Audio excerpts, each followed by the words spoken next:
Então, bom dia a todas.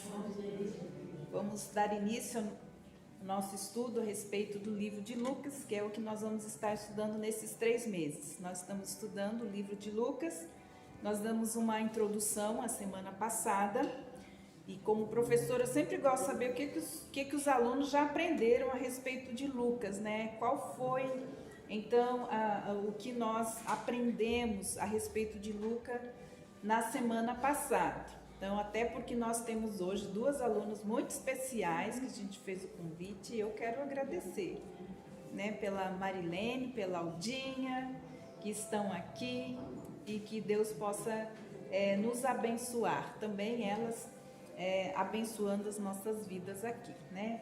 Também a Suzana, né? Encontrei ela no portão, fazia tempo que eu não via a Suzana, foi muito bom revê-la.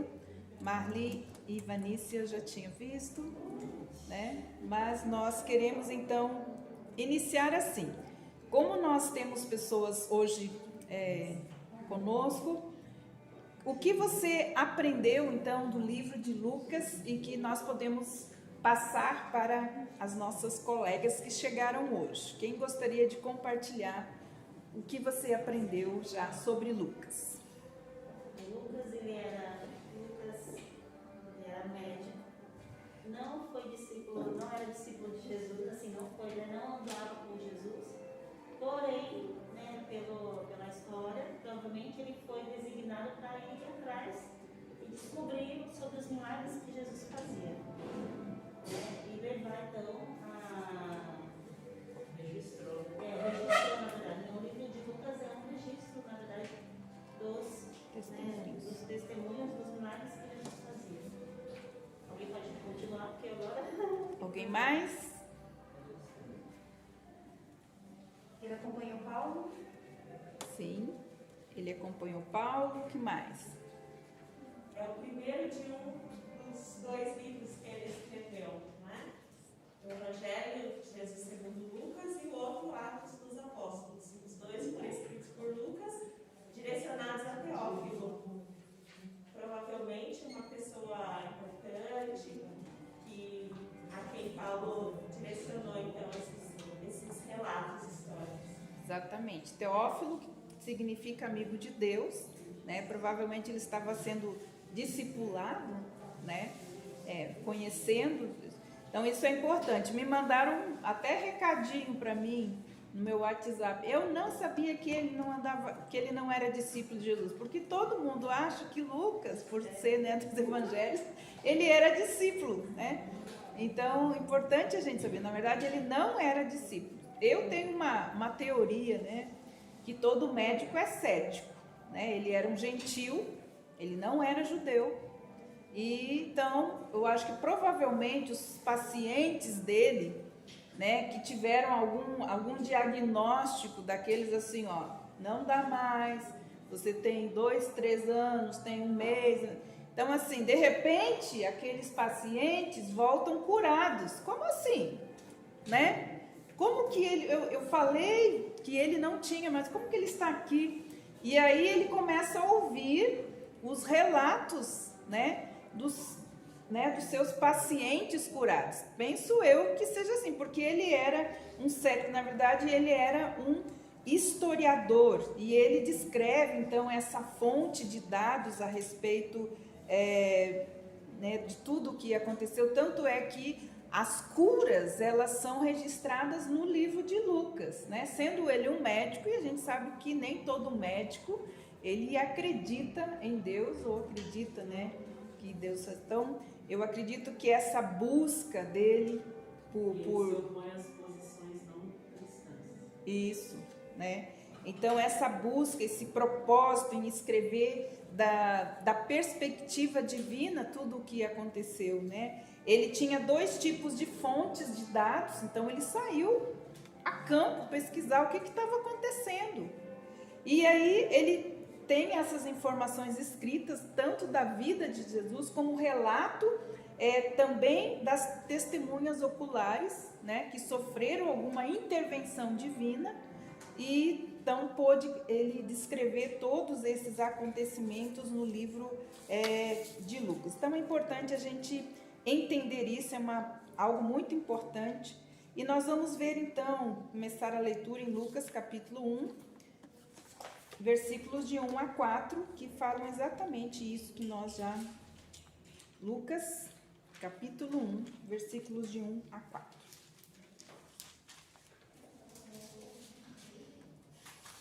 Lucas, capítulo 1, versículos de 1 a 4. Diversos relatos sobre Cristo já foram escritos, usando como fonte de informações as narrações existentes entre nós, transmitidas pelos primeiros discípulos e outras testemunhas oculares e servos da palavra. Contudo, pareceu-me que seria bom, depois de uma investigação completa, mandar-lhes este resumo, querido amigo Teófilo, para que tenha plena certeza de todas as verdades que foram ensinadas. Então, ele escreveu essa carta endereçada, então, ao seu querido amigo Teófilo, que também significa amigo de Deus, né? Teófilo tem esse significado, amigo de Deus. Então, é exatamente como aconteceu a carta de Lucas, né? Todas as coisas, como que ela foi escrita, quais foram as fontes que trouxeram ela. Então, e esse livro ele começa então com algumas narrativas importantes, de pessoas importantes. E nós vemos aqui a narrativa sobre, apresentando, né, o início, apresentando os pais de João Batista. Então ele fala sobre isso, e aí ele começa a fazer a apresentação dos pais de João Batista. Zacarias, né, ele começa então por Zacarias. Nós vamos ver o versículo 5 até o 8, ok? Então é o próximo assunto do livro de Lucas. Vou começar com um sacerdote judaico, Zacarias. Então ele foi saber, né, as coisas. Então ele começa a sua narrativa exatamente com um sacerdote judaico chamado Zacarias, que viveu quando Herodes era o rei da Judéia. Zacarias pertencia ao grupo sacerdotal de Abias.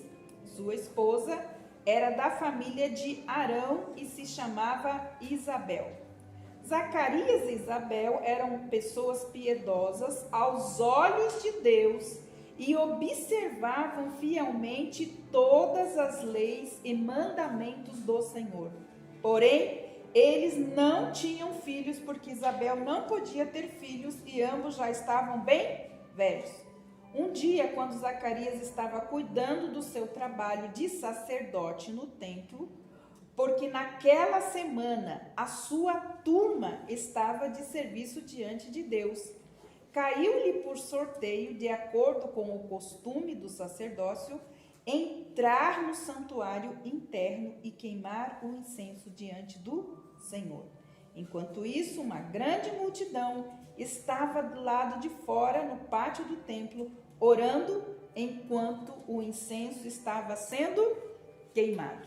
Então, aqui nós temos a primeira narrativa dele, né, a respeito, então, dos pais de João Batista.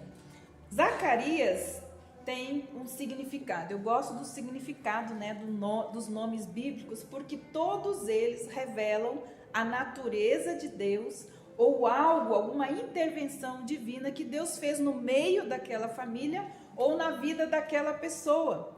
Então, quando você olha os nomes, né, da Bíblia, sempre procure saber o significado. Então, Zacarias significa o Senhor lembrou. Pensa nisso. Ele ainda não tinha sido lembrado por Deus, mas o nome que os pais dele deu para ele, certo? Era uma promessa de que Deus se lembra. Então ele era um sacerdote e provavelmente tanto ele como a sua mulher já tinham buscado a Deus muitas vezes. porque eles queriam ter um filho. Agora olha o significado do nome ele. Deus lembra. E quando foi que Deus lembrou? Olha isso, irmãs, que coisa mais preciosa. Então ele era esse sacerdote e ele pertencia então ao turno de Abias, porque os sacerdotes eles foram divididos em turnos, né? Porque havia vários turnos no templo e vários serviços. Então ele era do turno de Abias. Nós sabemos que havia várias vigílias, né? No culto, no templo, lembra? No tabernáculo. Então foi criado esse turno.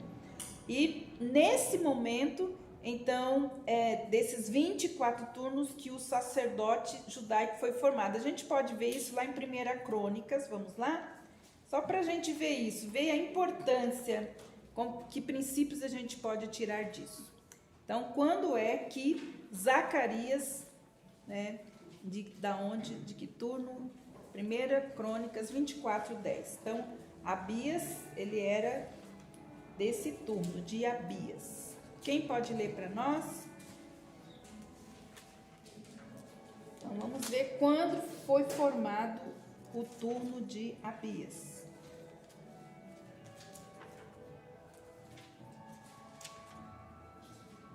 A 7ª para Após, a 8ª para Abias. Então aqui ele fazia parte então ainda desse turno lá, né? Lá de Davi. E ele veio vindo até ele ser Zacarias no seu tempo pertencer então a esse turno. Então Isabel, olha só, qual o significado do nome de Isabel? Olha que interessante. O nome de Isabel significa juramento de Deus. Então, o marido, Deus lembra. A esposa, juramento de Deus. Então, eles eram descendentes da família, Isabel era descendente da família de Arão, eram, como nós vimos, judeus, devotos mesmo, né, que tinham uma prática judaica de todos os princípios, todos o serviço, né? Eram cuidadosos, como diz aqui, em obedecer às escrituras, tanto moralmente como cerimonialmente, porque até que Jesus, né, rompeu o véu, essas cerimônias eram importantes ainda, né? Então era feito cerimonialmente várias delas. Esse casal não tinha filhos e naquele tempo era uma condição de vergonha para qualquer judeu. Então, o doutor Lucas, ele começa relatando isso. Relata, então, provavelmente, quem sabe, este casal não era paciente de Lucas. Por que ele começa por esse relato, né? Porque provavelmente eles poderiam ser pacientes dele, certo? Então, o doutor Lucas relata que a causa disso foi, então, a esterilidade de Isabel. O problema agravado pelo fato de que eles eram o quê? Bem avançado de idade, certo? Certo dia, então, Zacarias estava exercendo os seus deveres sacerdotais no santuário do Senhor, no dia em que ele foi sorteado, porque havia um sorteio, né, entre eles, de qual deles iria acender o incenso. Lembra o que significa o incenso? Era as orações, né? Ela significa as orações dos santos. Então, quando ele acende o incenso, como diz a palavra de Deus, as orações do povo subiam. Tanto é que eles sabiam o horário de acender o incenso. Então, vamos fazer de conta que foi 3 horas da tarde, porque são vários turnos, né, vários horários, várias vigílias. E tem o das 3 da tarde. Então, às 3 horas da tarde, o povo que estava lá fora sabia que às 3 horas ia ser aceso o quê? O incenso. E o censo representava que estava na hora de fazer o quê? Orar, certo? Ele acendeu o incenso e aqui diz a palavra de Deus que então o povo se reunia lá fora e começava a orar, ou estava então orando. Então, exatamente isso aconteceu. Esse evangelho começa com gente orando dentro do templo e também fora do templo. E termina com gente louvando a Deus aonde? No templo. Então, olha que coisa interessante. Lucas, nesses capítulos, então, conta como suas orações foram respondidas na pessoa e na obra de Jesus. Porque Lucas é aquele que relata também, Jesus orava, os momentos de oração de Jesus, e esses momentos, então, provavelmente, ele foi pesquisar, né, na vida das pessoas, que elas oravam, certo? Elas buscavam a Deus, e por isso, algumas delas foram curadas, né, por Jesus. Então, olha só, as suas orações foram respondidas. Então, é interessante a gente entender isso. As curas, elas estão registradas, algumas, né, das maiores, estão registradas no livro de Lucas. E também a vida de oração, tanto do povo, como também aqui do sacerdote. Então, é importante a gente entender isso. Então, era a hora onde o povo e o sacerdote oravam. Então, foi exatamente nesse momento que apareceu o quê? Um anjo, né? De repente está lá Zacarias, aquele que Deus lembra. E chega o anjo e anuncia para ele que ele iria receber um milagre. Então, olha só. Zacarias, então, nesse momento, o anjo aparece a ele quando ele estava em pé, à direita do altar do incenso. Aqui o altar de incenso também tem um significado, que é o lugar do favor. Então ele estava ali, no momento, no lugar onde se acendia o incenso, que representava as orações que subiam, que era o lugar onde as pessoas recebiam o favor nesse momento, né? Quando elas estavam orando. E então o anjo lhe aparece e lhe dá uma notícia, que Zacarias seria pai, né? Que Isabel teria um filho que seria chamado o quê? João. Sabe qual é o significado do nome de João? Favor ou graça de Jeová. Olha só, o pai, Deus lembra. A mãe? Oi? Isso, juramento de Deus. E o filho? Favor e graça. Então, olha, nesse momento,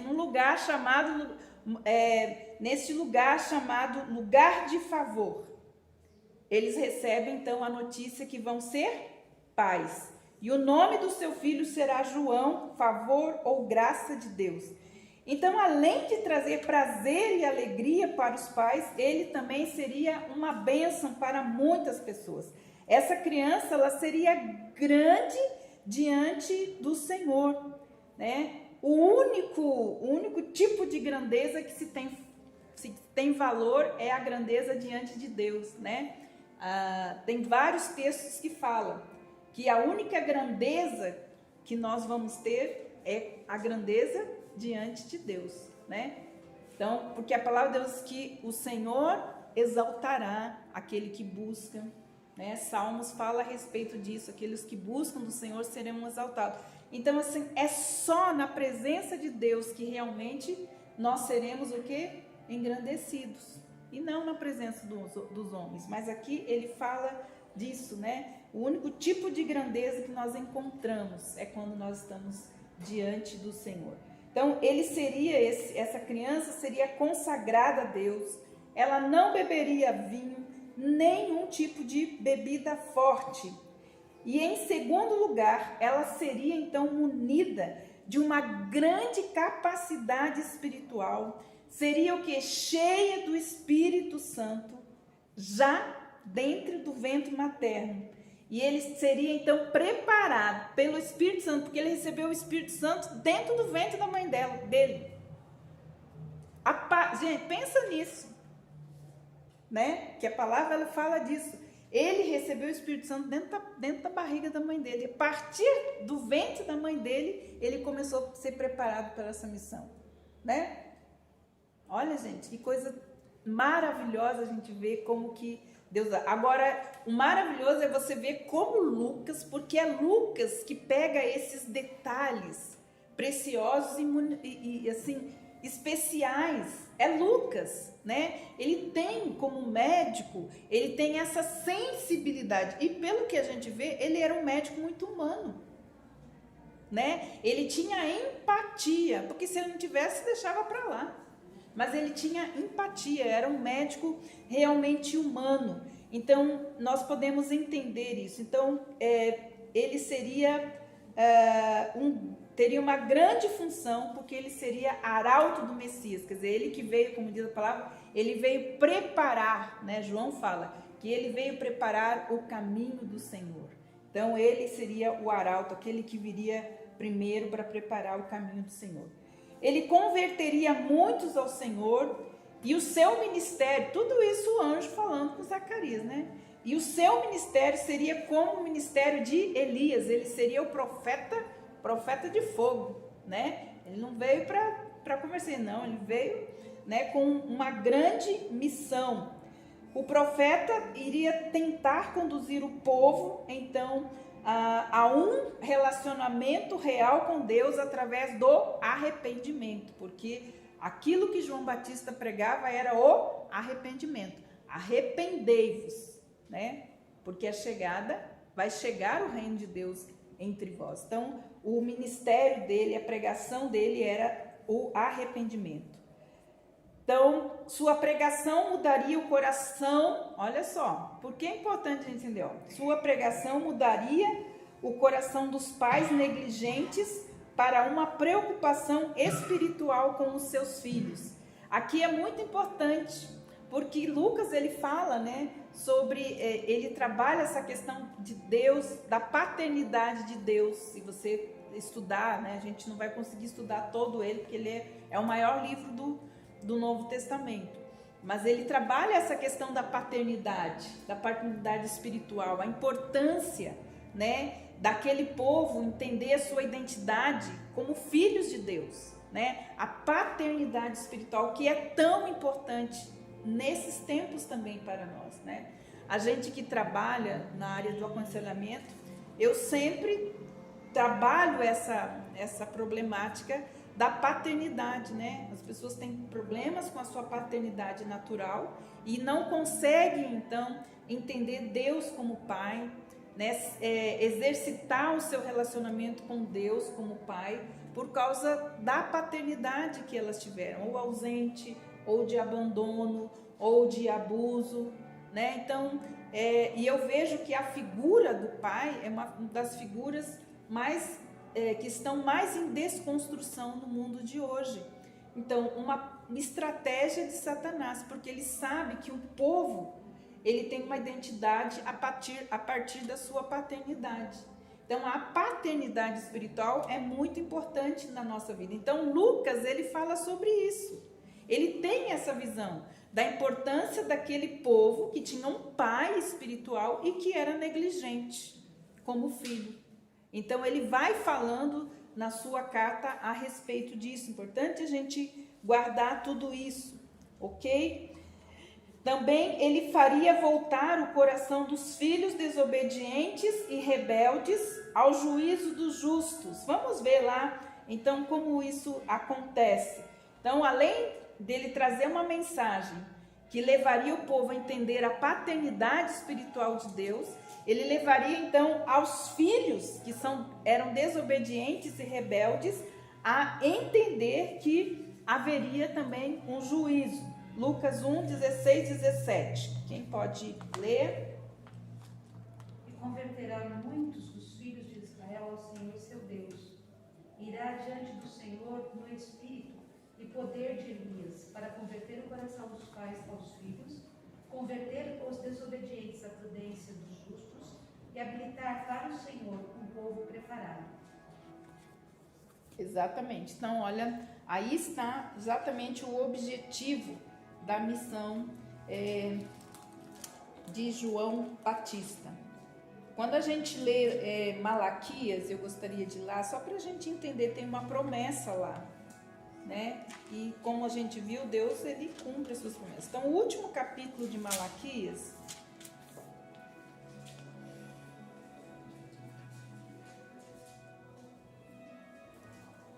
ele já está prenunciando. Olha que interessante, gente. O último livro, última parte, né? O último livro do Novo Testamento é Malaquias.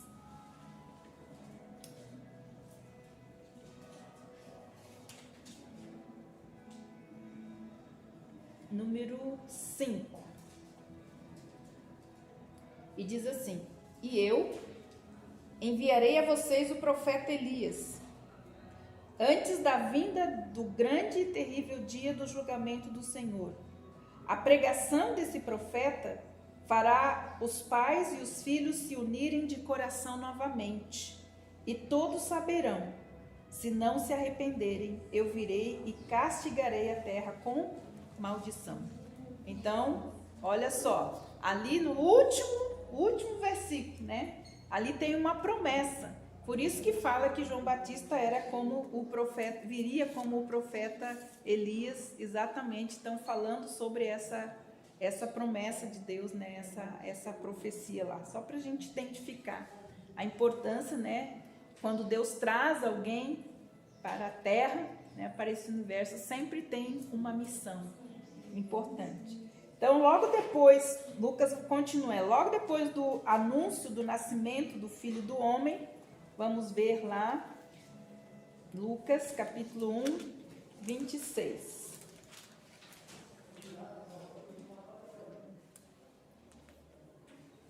No 6º mês, Deus enviou o anjo Gabriel a Nazaré, uma cidade da Galileia, a uma virgem chamada Maria, prometida em casamento a um homem chamado José, descendente do rei Davi.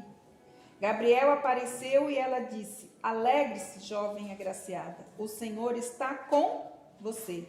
Muito perturbada com essas palavras, Maria tentava imaginar o que o anjo quis dizer, mas o anjo lhe disse: não tenha medo, Maria, porque Deus resolveu abençoá-la maravilhosamente. Muito em breve você ficará grávida e dará à luz a um menino, e ele dará o nome de Jesus. Ele será muito importante e será chamado o Filho do Deus Altíssimo. E o Senhor Deus lhe dará o trono do seu antepassado Davi, e ele reinará sobre o povo de Jacó para sempre, e o seu reino nunca acabará. Maria então pergunta ao anjo: como posso eu ter um filho sendo virgem? O anjo respondeu: o Espírito Santo virá sobre você e o poder do Altíssimo te cobrirá com a sua sombra. Por isso a criança que vai nascer de você será chamado Santo e Filho de Deus. E além disso, há 6 meses sua prima Isabel, aquela que diziam que era estéril, ficou grávida em sua avançada idade. Sim, porque para Deus nada é impossível. Então, logo depois, Lucas então vai narrar a história então do nascimento do Filho de Deus. Então, no 6º mês após o aparecimento de Gabriel, né, o anjo Gabriel, o anjo mensageiro para Zacarias, e depois que Isabel fica grávida, Gabriel então aparece dessa vez a uma virgem chamada Maria, que morava então em Nazaré, no distrito da Galileia. Era uma noiva de um homem chamado José, também da linhagem de Davi, que herdou os direitos legais, né, do trono de Davi, mesmo sendo carpinteiro. O anjo se dirige a Maria, né? Maria quer dizer a favorecida, né? Também tem esse significado. Alguém a quem o Senhor está visitando com um privilégio especial. E como nós podemos então trazer 2 coisas importantes que eu acho a gente falar a respeito de Maria, que nós precisamos lembrar. Então, ela foi a favorecida. Mas é importante lembrar que aqui há uma distorção, às vezes, da palavra, e por isso nós precisamos entender. Então, aqui, o anjo não adorou Maria ou orou a ela. Ele simplesmente a saudou. Ok? Primeira coisa importante nós guardarmos. Ele não disse que ela estava cheia de graça, mas que era muito favorecida. Ela então ficou perturbada, mas o anjo acalmou ela, né, os seus temores, e disse-lhe que Deus a estava escolhendo para ser a mãe do Messias tão esperado. Então, essas verdades contidas no anúncio sobre o Messias eram, primeiro, então vamos ver o anúncio que o anjo, mensageiro, Gabriel, falou para mim. Primeiro, que você conceberá e dará à luz a um filho, a quem chamará pelo nome Jesus. Ele será grande e será chamado o Filho do Altíssimo.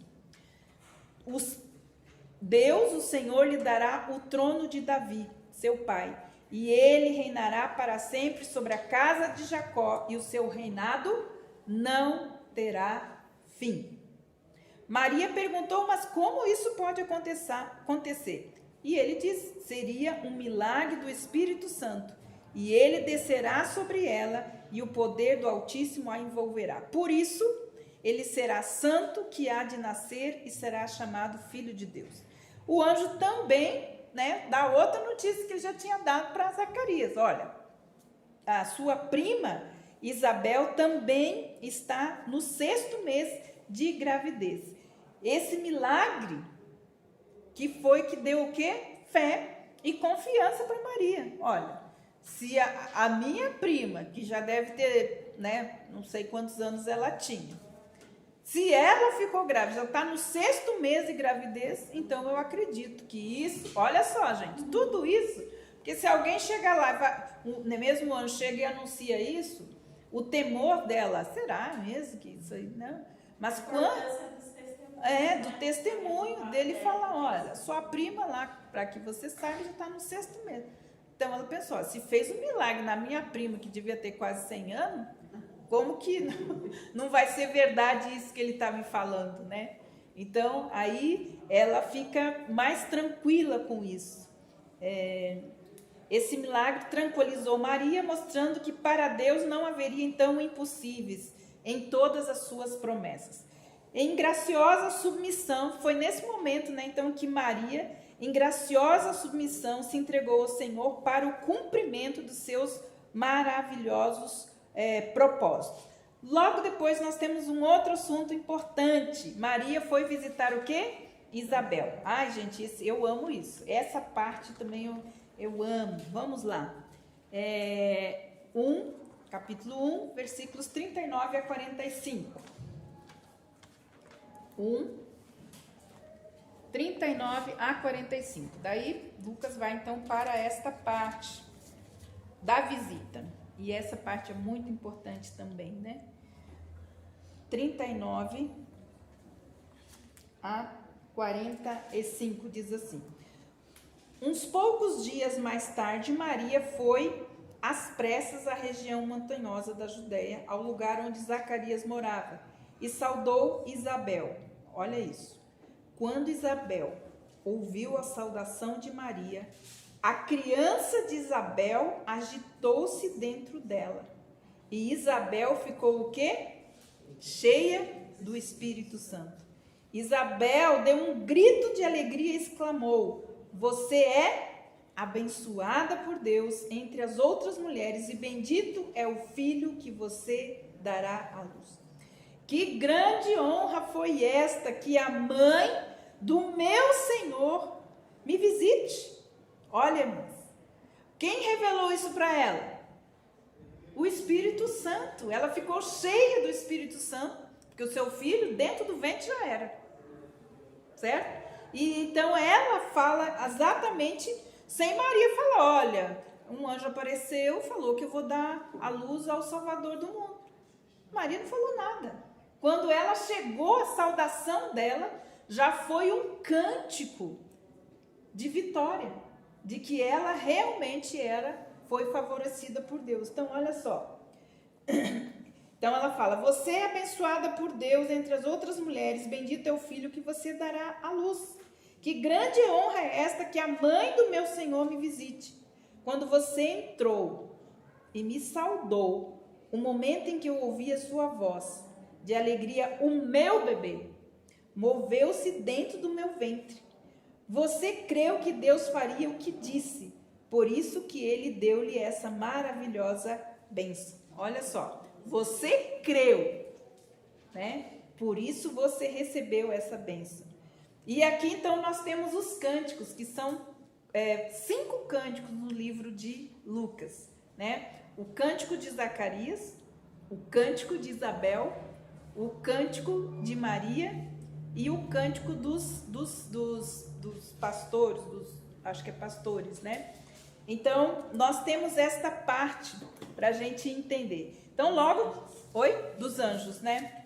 Então, logo que Isabel ouviu a voz de Maria, a criança estremeceu.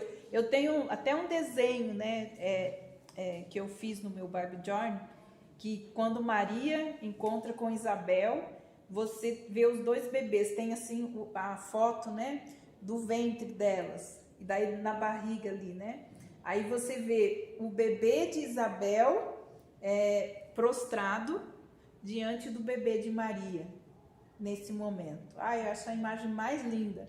Aquele bebezinho assim, prostrado, o João, né? O bebezinho no ventre de Isabel, e sabendo, né? Olha, gente, que coisa. São coisas assim que somente alguém, né, que tem uma sensibilidade muito grande para escrever. Porque ele escreve de coisas internas, de coisas que são preciosas, que às vezes os outros livros não tiveram, né? Então vamos lá.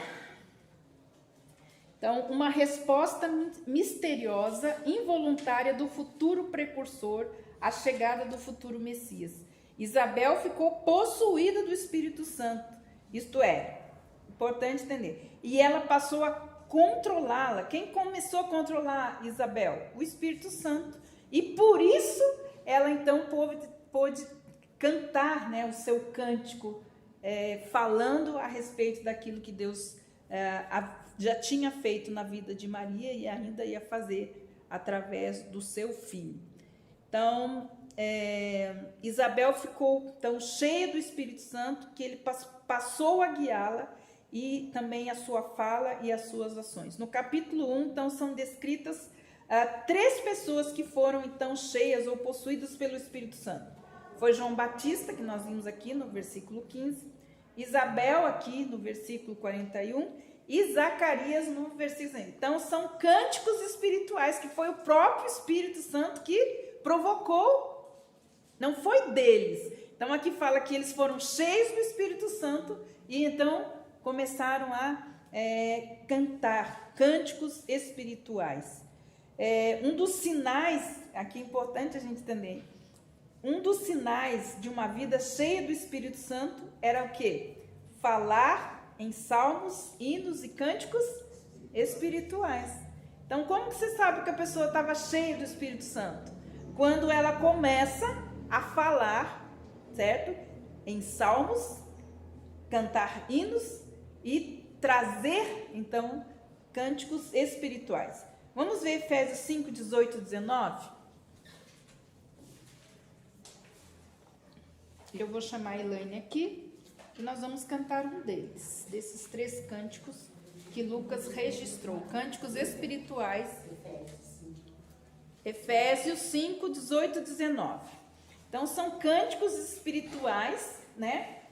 Quando as pessoas foram cheias do Espírito Santo. Esses cânticos são espirituais. Por favor, Elaine, nós vamos cantar um. Acho que nossas irmãs conhecem. Quem gostaria de ler, por favor?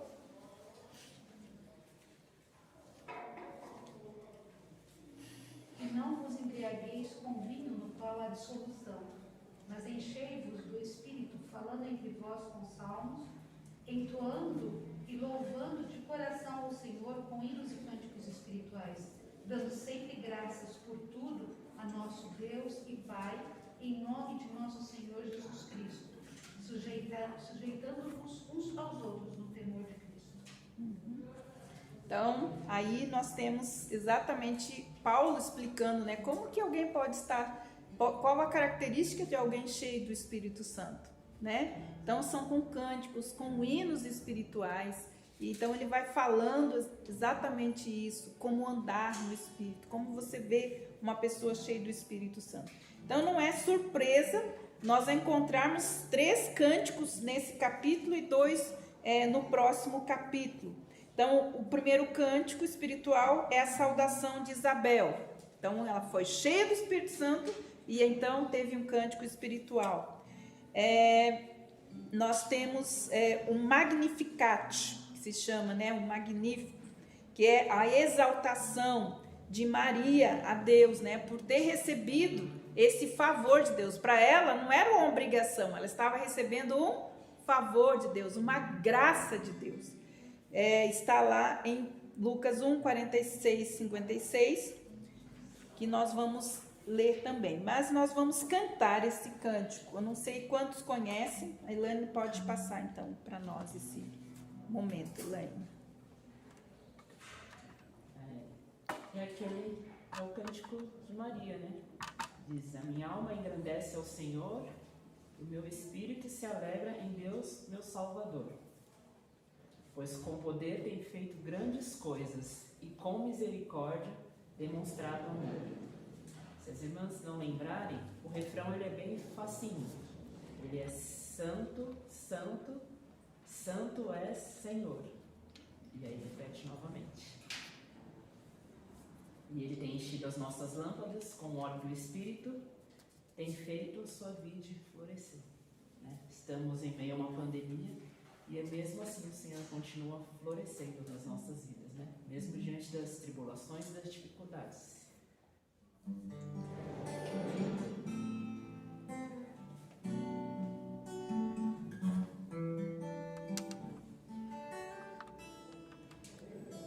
Minha alma engrandece ao Senhor,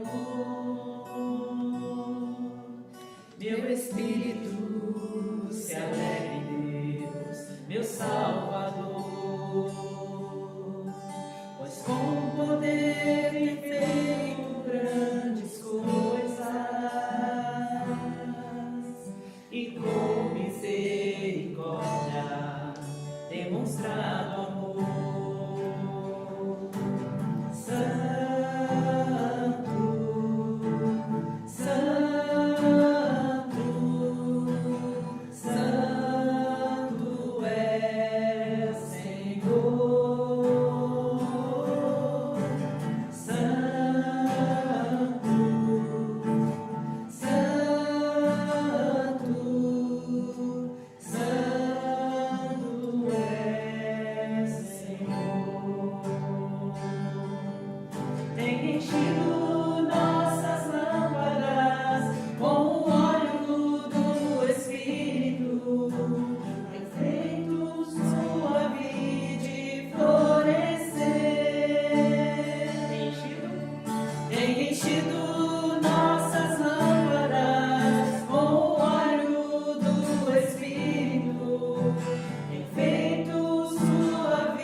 Então esse é o cântico, né? Cântico de exaltação de Maria, quando ela recebeu então o favor de Deus. Então são 5 cânticos espirituais gerados por quem? Pelo Espírito Santo de Deus. Então nós temos essa saudação de Isabel, nós temos a exaltação de Maria, temos também Zacarias, que foi abençoado, chama-se o cântico Benedictus, porque ele foi o quê? Abençoado. Está em Lucas 1, 68 e 79, que é então a canção espiritual de Zacarias, e Glória in excelsis Dei, que é a glória de Deus nas alturas, então pelos anjos, lá no capítulo 2, 14. Então Maria aqui magnifica o Senhor, exalta o Senhor, e esse cântico de Maria é semelhante ao cântico de Ana, né? 1 Samuel 2, 1 a 10, diz assim, eu vou ler porque nós já precisamos observar, né, como que o Espírito Santo de Deus ele gera, né, canções espirituais. Então Ana fez a seguinte oração: quanto me alegro no Senhor quando a força, a bênção Ele me tem dado. Agora tenho uma resposta para os meus inimigos, porque me alegro na sua salvação. Ninguém é tão santo quanto o Senhor, e não há outro Deus além do Senhor, e não há rocha alguma como nosso Deus. Deixem de falar tão orgulhosamente, não saiam palavras arrogantes da boca de vocês, pois o Senhor é um Deus sábio, e Ele julgará as suas ações. O arco dos fortes foi quebrado, os que eram fracos agora são fortes, e os que tinham muito agora passam fome, e os que passavam fome agora têm alimento. A mulher que não tinha filhos agora tem 7, e aquela que tinha muitos filhos agora não tem mais, pois o Senhor tira a vida e dá, Ele faz descer a sepultura e Ele dela faz retornar. O Senhor faz com que alguns fiquem pobres e outros ricos. A uns Ele humilha, outros Ele exalta. Do pó Ele levanta o necessitado. Sim, de uma morte de cinzas Ele exalta o pobre. E trata como príncipe e o faz sentar num lugar de honra. Porque toda a terra é do Senhor e Ele é que põe em ordem o mundo. O Senhor protegerá os homens piedosos, porém os maus serão silenciados na escuridão, pois ninguém será vitorioso pela sua própria força. Os que lutam contra o Senhor serão humilhados, pois o Senhor troveja contra eles, e Ele julgará até os confins da terra. E Ele dará grande força ao seu rei, e dará grande glória ao seu ungido. Então, essa é o cântico de Ana, que é semelhante, então, ao cântico de Maria. Maria louvou ao Senhor pelo aquilo que Ele tinha feito por ela. Ela falou que todas as gerações seriam o quê? Bem-aventuradas, né? Tudo isso pelo Espírito Santo de Deus. Ela fala de Deus como seu Salvador, desmentindo a ideia de que Maria jamais pecou, né? Porque ela fala, é o meu Salvador. Se ela não tivesse o reconhecimento que ela precisasse de um Salvador, né? Maria pecou, como todas nós pecamos também, certo? Então, em segundo lugar, ela louvou ao Senhor por sua misericórdia, de geração em geração sobre os que o temem. Ela dispersa soberbos, poderosos, e exaltou os humildes e famintos. Por último, ela magnificou o Senhor por sua fidelidade a Israel, em guardar as promessas que ele tinha feito a Abraão e a sua descendência. Depois de permanecer com Isabel cerca de 3 meses, Maria voltou para casa em Nazaré. E ela não era casada ainda. Ela se tornou objeto de suspeita, que ela sofreu, né, de difamação da sua vizinhança. Mas Deus a vindicaria e ela poderia então esperar no Senhor, porque aquilo que Ele prometeu iria cumprir, e foi o que se cumpriu.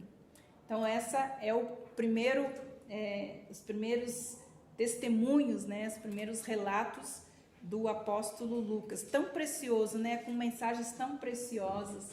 A importância de nós estarmos buscando a Deus, né, termos horários para buscar o favor de Deus, orar, né, ter essa disciplina da oração. Eu tenho três horários que eu busco. Eu gosto de orar às 3 da tarde, às 6 da tarde e à meia-noite. São os meus horários que eu estabeleci para mim buscar a Deus, porque senão a gente se dispersa. Então a gente tem que ter, né, uma disciplina para buscar o favor de Deus. Então a importância, então são princípios importantes. Eles tinham os horários de ir ao templo buscar, né, o horário. Agora é a hora de orar. O sacerdote vai acender o incenso. Vamos buscar o favor de Deus. Ele busca lá e a gente busca aqui também. Então tantas coisas aconteceram, né, nessa busca pela vontade de Deus, pelo favor de Deus. Então, irmãs, semana que vem nós voltamos, né, dando continuidade ao estudo do livro de Lucas. Vamos ficar em pé e vamos orar. Gostaria de pedir para Marilene orar para nós, encerrar esse nosso encontro. Senhor nosso Deus, eu quero primeiramente agradecer ao Senhor por estar aqui, ouvindo a tua palavra, coisas muito importantes para a nossa vida. Louvamos o teu nome, porque sabemos que o Senhor é o nosso Deus onipotente, acima de todos os deuses. Não há outro Deus igual ao Senhor. Muito obrigada pela vida da Carmen, Senhor. o Senhor possa estar com ela, dando sempre essa sabedoria vinda do alto dos céus. Eu creio nisso, ó Deus. Creio na tua palavra e obrigada por todas as irmãs que estão aqui presentes, ó Deus. O Senhor sabe de todas as coisas, conhece o coração de todas nós que estamos aqui nesse momento. Que o Senhor possa sondar os nossos corações e ajudar-nos. Eu, pelo menos, particularmente, estou sempre dizendo, preciso muito do Senhor nas minhas orações, ó Deus. Louvado e agradecido seja o teu santo nome, pela tão grande salvação que o Senhor nos deu. Esta é a minha oração em nome do Filho Jesus Cristo. Amém. Amém.